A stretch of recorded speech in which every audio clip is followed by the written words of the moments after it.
Hello, and welcome to another Man in Gray book review. Today's book is Nature Stories by Jules Renard, translated from French by Douglas Parham, and with illustrations by Pierre Bonnard. This book was originally published in 1894. This translation was published in 2010 by the New York Review of Books as part of their NYRB Classic series. It's 166 pages.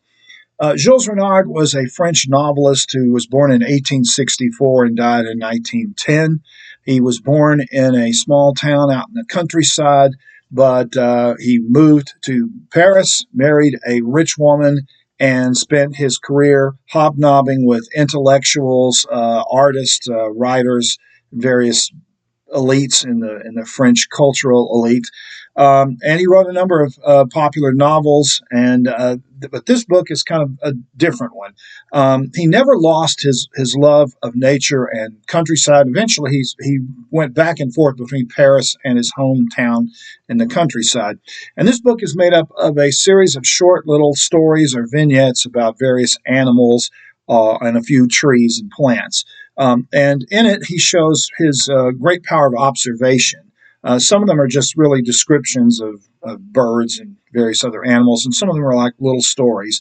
Some of them are very short. Well, all of them are short. Most of them are only a page or so. The longest, I think, is like 3 pages, and some of them are only 1 or 2 sentences. And they really benefit from these really wonderful pen and ink drawings by Pierre Bonnard. I'll show you a couple of them here. Here's one of a couple, if you can see that. Here's one of a couple of hens, and here's one of a horse. There's some really, really lovely drawings. And even though the book's 164 pages, it's really only about half that length, because about half of the pages are full-page illustrations by Bonnard. So the illustrations really go a long way to this. The writing itself is very lyrical and poetic. It's full of nostalgia for his hometown. Renard was very ambitious. He had a goal to make himself one of the elites in French intellectual life, but he never lost his love for the countryside. And you can really feel the love and passion he has for nature in these stories. I'll read you one of the longer ones here. This is one of my favorites. This little story is called The Furious Dog. Tired by having walked so far, the Picolin family decides to take some refreshment at that farm. Monsieur Picolin kicks the gate open and recoils. There's a chained dog barking furiously. It springs toward him until its chain brings it to a halt. I can see that we've never met before, says Monsieur Picolin, and so you don't recognize me. He asks the farmer's wife, standing in the doorway watching them, not showing the slightest interest. Does your dog bite, good lady? He'd bite you if he could, replied the good lady. And when we let him out at night, I promise you it's not a good idea to be hanging around. Yes, I know, said Monsieur Picolin. But can you calm him down with a piece of Guiard? Don't rely on it, replied the farmer's wife, if you're worried about the calves of your legs. Well, I am worried about them, said Monsieur Picolin. And meanwhile, may I ask you for 4 mugs of milk? The farmer's wife was in no hurry to serve them, and eventually did so. And as she had other things to do, didn't concern herself about them any further. Holding their mugs of milk carefully and gently sipping from them, they stroll around the yard and enjoy looking at the poultry and the plowing equipment. But their enjoyment is not wholehearted. They're uneasy and keep casting a glance behind them at the dog, still barking. Can't you keep quiet, Monsieur Picolin said to him. Haven't you accepted us as your friends yet?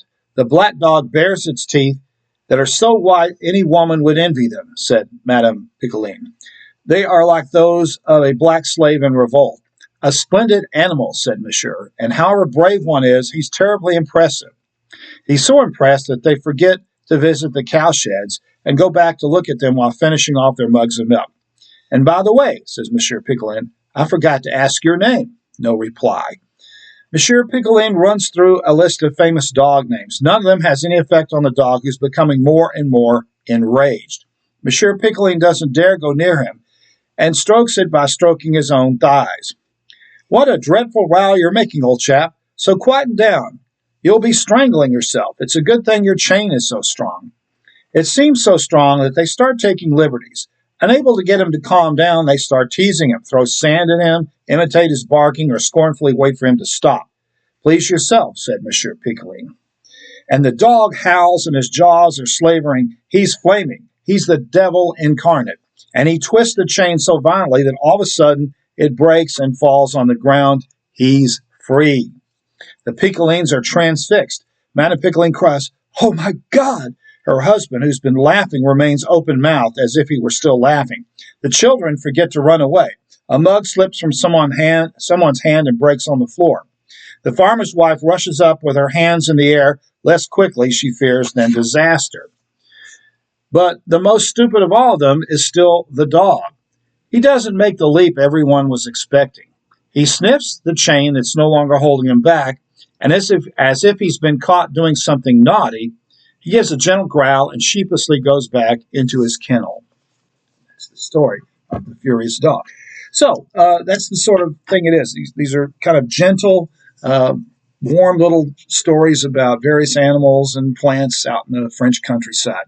So if you are interested in nature or translated literature, you might want to pick up a copy of Nature Stories by Jules Renard. This has been another Man in Gray book review. Thanks for watching.